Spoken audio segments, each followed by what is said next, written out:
What's up, y'all?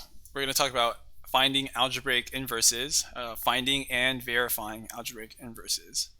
So let's go ahead and get to it. Let's get to it. So the first example I have is to verify that two functions are inverses with composition of functions. So composition of functions, if you're unaware of what that is, that looks like something like f of g of x. So all this means is, you know how whenever you have f of 2, you replace anytime you see x, you replace that with 2. So in this case, f of x is x cubed plus 4. You would just say, instead of writing x, you would write 2 cubed plus 4. So you just replace x with 2. Well, f of g of x, instead of writing x, you're going to write whatever g of x is. So g of x in this case is the cube root of x minus 4. So instead of writing x, I'm going to write the cube root of x minus 4 cubed plus 4. Okay. So when two functions are inverses, if and only if f of g of x is equal to x and g of f of x is equal to x. All right, that's like the definition of a function. So what we have to do is we just have to check that both of these are equal to x. So if you could go ahead and try this first, and then I'll show you the answer. All right, so hopefully you've tried it by now.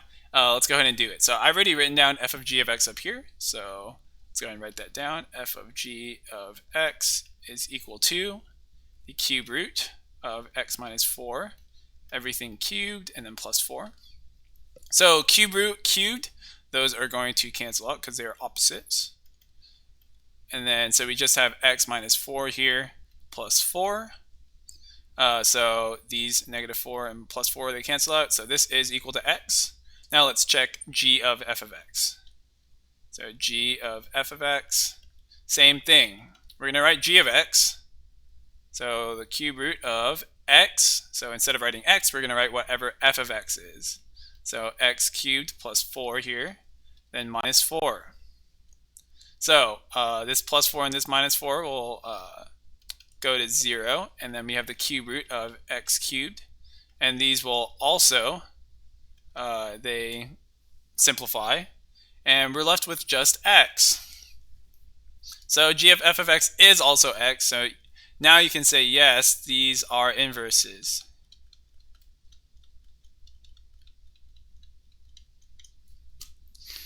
All right, so that's verifying that two functions are indeed inverses. So now let's go ahead and move on to actually finding the inverse of something. All right, so we need to find the inverse algebraically. And what we're going to do is we are going to swap x and y. So that's how you do this, is you have to swap x and y,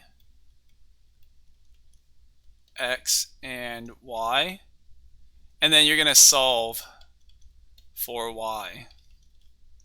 Okay, so remember y, it might not always be y, it can also be y, it can also be like f of x or g of x or anything. And then you're going to solve for, you're just going to basically change it to a y momentarily. You know what, I'll show you what I mean. All right, so f of x, let's just change that to y. And then we're going to change it back later. All right, so now we're going to swap x and y. So x is equal to y cubed plus 4. And you're going to solve for y. So I'm going to subtract 4. So let's see, x minus 4 equals y cubed. And now you're going to cube root both sides. So let's go ahead and do that. So we have the cube root of x minus 4 equals y. All right, so what we're going to do is we're almost done. We're just going to change some notation. So instead of writing y, since we had f of x in the beginning, we're just gonna say that it's f negative 1 of x. is equal to the cube root of x minus 4. F of -1, like f raised to the -1, this is just the notation for saying the inverse of f.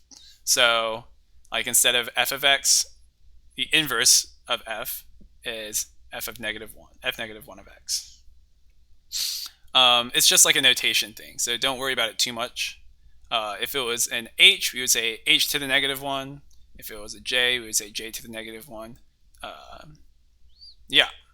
All right. So what you can do actually is, if you want to check your answer, you can do the verification with composition of functions with your inverse and your first function. And if that works out, then you know you got the answer right. So that is a way to check your answer. We already did the verification step right before this, so we don't need to do it for this example. All right, but let's go ahead and do it for g of x. So what we're going to do, we're going to swap x and y. So we're going to have x equals the fifth root, interesting, of y over 3 plus 2, and then plus 1 on the outside here. So we need to get y by itself. So we're going to subtract 1, x minus 1 equals the fifth root of y over 3 plus 2. And now we're going to raise everything to the fifth power. So we're going to have x minus 1 to the fifth power equals y over 3 plus 2. Now let's subtract 2. So x minus 1 to the fifth minus 2 equals y over 3. And we're going to multiply everything by 3. So we're going to have 3 x minus 1 to the fifth minus 6. Remember to distribute the 3 to the 2. And that's going to be equal to y. So instead of y, we're just going to call it g. The inverse of g, so g to the -1 of x is equal to 3 times x minus 1 to the fifth minus 6. And that is the inverse of g. And if you wanted to, you could verify that these two are inverses by doing composition of functions. All right, so I have one more example, and this one is a bit spicier. So actually, I want you to maybe take a couple minutes and try this on your own and see if you can figure out, there is a trick to it. So I'm going to give you a couple seconds for that. All right, so hopefully you've tried it by now, but I'm going to show you the answer. So what you're going to do is the same thing. You are going to swap x and y. So we're going to have x is equal to 2y squared plus 6y minus 2. So hopefully you've gotten that so far. And now we have to solve for y. So now we kind of have to like solve for y. All right, sorry about that. So the bell rung. So okay, so you have to swap x and y, and I just did that. All right, and now what you have to do is actually complete the square. So I know that was like forever ago. So you have to complete the square because there's too many y's going on here. You just got to make this into one y. You'll see what I mean. So let's go ahead and complete the square. So we have to factor out the 2. Now we're left with y squared plus 3y. And then we're going to have plus blank in here, minus 2 minus blank. All right. So what goes in here? Well, what goes in the blank is b over 2 squared. So this is going to be x is equal to 2 times y squared plus 3y plus b over 2 squared. That's going to be 3 over 2 squared equals 9 over 4.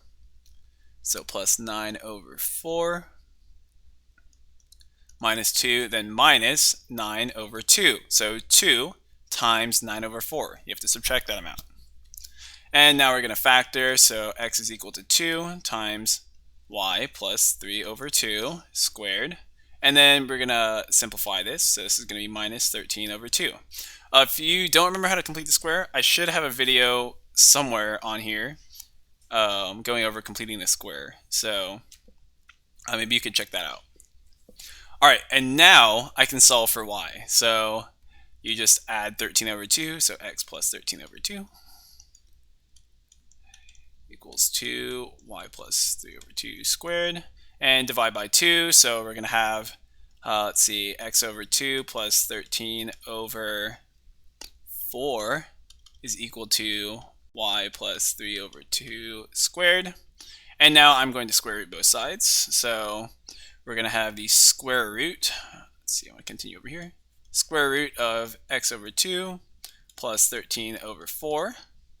And that's going to be make the plus minus equals y plus 3 over 2. And now you have to subtract 3 over 2. So we have negative 3 over 2 plus minus square root of x over 2 plus 13 over 4. And that is equal to h negative 1 of x. All right, so this last question was pretty spicy. If you're still confused on it, then maybe watch it again or try an example on your own. So that is going to be it for this video. Kind of long, jeez. But that is going to be it. Next time, we are going to go over equivalent forms, which is going to be much easier. All right, so I'll see you in the next one.